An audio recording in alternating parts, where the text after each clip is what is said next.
Okay, so we've got this really interesting pile of stuff here, right? And it all seems to be about how to, actually live a good life, one that's like truly joyful and fulfilling. We've got glowing reviews of books like The Monk Who Sold His Ferrari and Mega Living, some background info, and then this wild story of a super successful lawyer who totally transforms himself. So guess what we're doing today is diving deep into this material and figuring out like what are the most valuable takeaways? What can we actually use to improve our own lives? Sounds good to me. Cool, cool. So let's start with a picture, right? Imagine this guy, Julian Mantle. Just a huge name in the legal world, kind of intimidating even. Not just winning cases, but like dominating. Known for his sharp mind and, probably those really expensive suits too. Total image of success, right? The guy's on top of the world. And then bam, he collapses right in the middle of a trial. Can you picture that? This powerful figure suddenly totally vulnerable really makes you think about like how outward success doesn't always mean someone's happy on the inside. Yeah, absolutely. It's a classic case of, appearances can be deceiving. Exactly. Now, the person telling this story, we don't actually know their name, but they knew Julian personally. Years ago, right out of Harvard Law, this person was an intern. And surprisingly, Julian picked them to help on this huge murder case. It became legendary, this trial. And even though the narrator, let's call him that, came from a more modest background, dad was a security guard, mom from the Bronx, it was their drive that caught Julian's eye.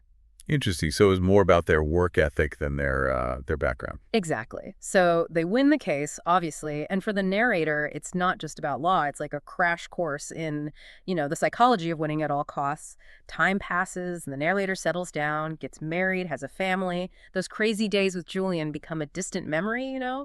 But he still wonders what happened to that intense guy. I can imagine, yeah. Yeah. So then, completely out of the blue, the narrator bumps into someone, totally unexpected, a guy who looks like he's in his mid-30s, full of energy and peace. And get this guy is Julian Mantle. Totally transformed. The narrator can't even believe it. It's just mind-blowing. I mean, how can someone go from stressed and aging to, like, radiating vitality in just a few years? Yeah. And that's what we're going to try and figure out today. How did Julian Mantle pull off such a radical change? Right, yeah, the big question. So that collapse in the courtroom, it wasn't just a health scare. It was like a wake-up call for Julian. His doctor basically said, change your life or face the consequences. Serious stuff. So Julian makes a choice. He sells all his fancy possessions, his suits, everything, and takes off to India. This place, with its ancient wisdom and spirituality, had always fascinated him. Makes sense. It's like a classic place to, seek deeper meaning. Totally. And being in India, it really changes Julian. He travels through small villages, sometimes walking, sometimes on those packed trains, just soaking it all in, the sights, the customs, everything. And he's struck by the people, how they have so little materially, but they're so warm, so kind, and they have this like grounded perspective on what really matters. They welcome Julian, this guy from a totally different world, and he starts to feel alive again, rediscovering a joy he hadn't felt since he was a kid. That's amazing. It's like he found a sense of connection he was missing. Right. But his journey isn't over. He hears stories about these ancient monks in India, yogis who lived to be over 100, still full of youth and energy. It sparks a new quest. He sets off into the Himalayas, a tough 7-day trek through the mountains, pushing himself to the limit, all to find these legendary, ageless yogis. Wow, that's dedication. Totally. So there he is, high in the mountains, exhausted but determined. And he comes across this mysterious figure in a red robe, their face hidden by a hood.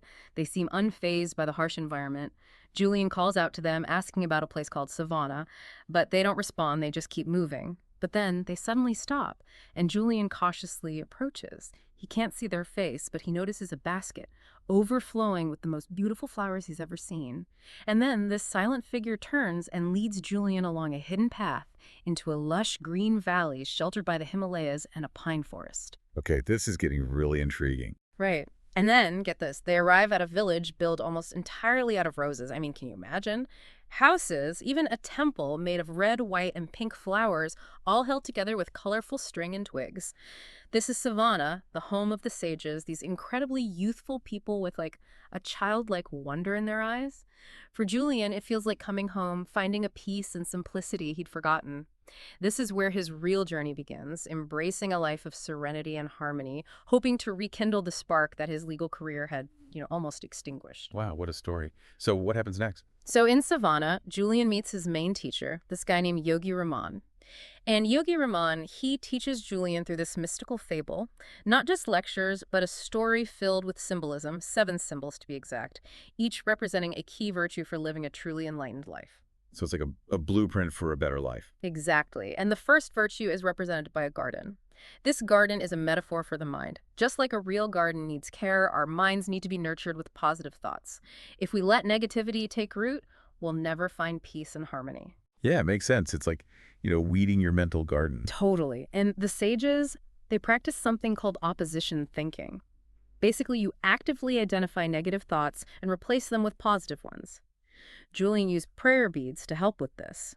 The sages believed so strongly in pure sattvic thoughts, focusing on things like compassion and gratitude, that they even had self-corrections if they had a negative thought. That's pretty intense. Right. They also had this technique called the secret of the lake. They'd wake up super early, like 4 a.m. when the energy was supposedly really strong. Then they'd go to this beautiful lake and visualize their desires and goals becoming real. Whether it was self-discipline, joy, or courage, they'd picture it happening in the stillness of the morning. Interesting. So it's like using the power of visualization. Exactly. Now, the second virtue is symbolized by a bright red lighthouse. This lighthouse represents having a clear purpose in life. Without it, you just drift, even if you're successful.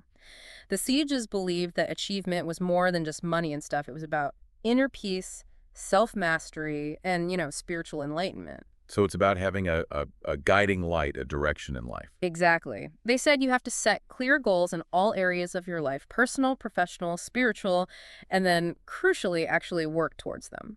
To demonstrate this, Yogi Raman did this amazing archery demonstration. He blindfolded himself and hit the bullseye from a distance, showing that you can't hit a target you can't see. That's a pretty powerful image. Right. They had a 5-step method for achieving goals. First, create a clear mental picture of what you want. Second, create positive pressure, maybe by telling others about your goal. Third, set a deadline, a real one to keep you moving. Fourth, the 21-day rule, that's how long it takes to form a habit. And fifth, maybe most importantly, enjoy the process. Don't just focus on the end result, find joy in the journey itself. I like that. Makes it more sustainable, right? Totally. Now, the third virtue is represented by this huge sumo wrestler, 9 feet tall, 900 pounds. This guy represents Kaizen, the Japanese idea of constant self-improvement. The sages believed that mastering yourself is the foundation for any outward success. It's not about making huge changes overnight, but about those small, consistent improvements over time. So it's a more gradual approach to growth. Exactly. They focused on what they called the trilogy of human endowments: mind, body, and soul. All 3 need to be nurtured. To start the self-mastery process, they said you got to be honest with yourself. Write down your weaknesses and confront your fears head on. Don't let them hold you back. They believed that true happiness comes from working towards something meaningful. So growth and striving are key. I see. It's about the journey, not just the destination. Exactly. So then there's this pink wire cable that's wrapped around the sumo wrestler. It seems fragile, but it represents willpower and self-control. Just like those thin wires together make a strong cable, small acts of discipline build inner strength over time. Right. It's the compound effect of small actions. Right. And they had specific techniques for building willpower. One was repeating a mantra: I am more than I appear to be. All the strength and power of the world lies within me. Another was taking a vow of silence, not speaking for a set time to develop self-control. The key takeaway is to start small, set achievable goals, and build momentum. Okay, I'm starting to see a pattern here. Small steps, consistency, right? You got it. So then the sumo wrestler finds this shiny gold stopwatch, which leads us to the 5th virtue. Okay. Time. Julian was very clear about this. Time is our most valuable resource. It's non-renewable, so managing it well is essential for mastering our lives. Time management, a classic. Right. The sages were big on planning, both daily and weekly. They even recommended scheduling appointments with yourself for personal growth. They also followed the ancient rule of 20, which is basically the 80-20 principle. Focus on the 20% of activities that get you 80% of the results. Yeah, prioritize what really matters. Exactly. They knew how dangerous procrastination is and believed that masters of time keep their lives simple. To really drive home the value of time, they used the deathbed mentality, living with the awareness that our time is limited. It encourages you to make the most of every moment. That's definitely a powerful way to look at it. It is.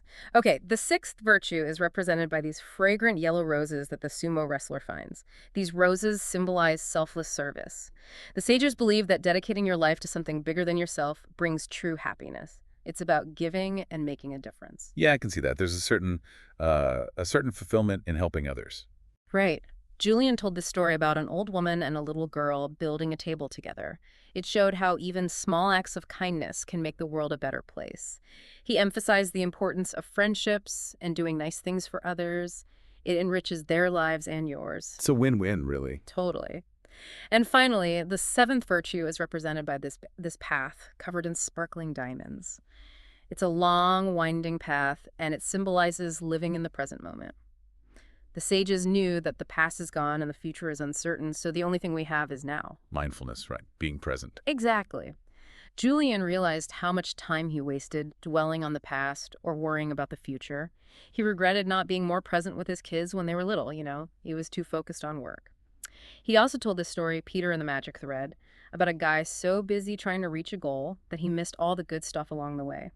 The message is clear. Wake up to the present moment, go after your passions, and enjoy every step. That's a great message to end on. It is, right. So here we are at the end of our duck dive, and it's amazing to think about Julian Mantle's journey and all the wisdom in that mystical fable. We've seen how outward success can hide inner emptiness, and how shifting your perspective and applying these timeless principles can totally change your life, bringing real joy and fulfillment. Yeah, it's a powerful reminder that real change is possible. Absolutely. And let's just quickly recap those seven virtues because they're important. The garden for the mind, the lighthouse for purpose, the sumo wrestler for self-mastery, the pink wire cable for willpower, the shiny gold stopwatch for time management, the yellow roses for selfless service, and finally, the path of diamonds for living in the present moment. These aren't just theories, they're real tools for living a better life. Agreed. They offer a framework for living with intention. Exactly. And as you think about all this, remember the potential you have within you. Think about the Taj Mahal, one of the wonders of the world. It was built brick by brick through small, consistent effort over time. Your life, your own version of fulfillment, is also built that way. Small steps every day moving towards your dreams. So pick one of these principles that speaks to you and take one small action today. That's how you start building your own extraordinary life. Couldn't have said it better myself. Thanks.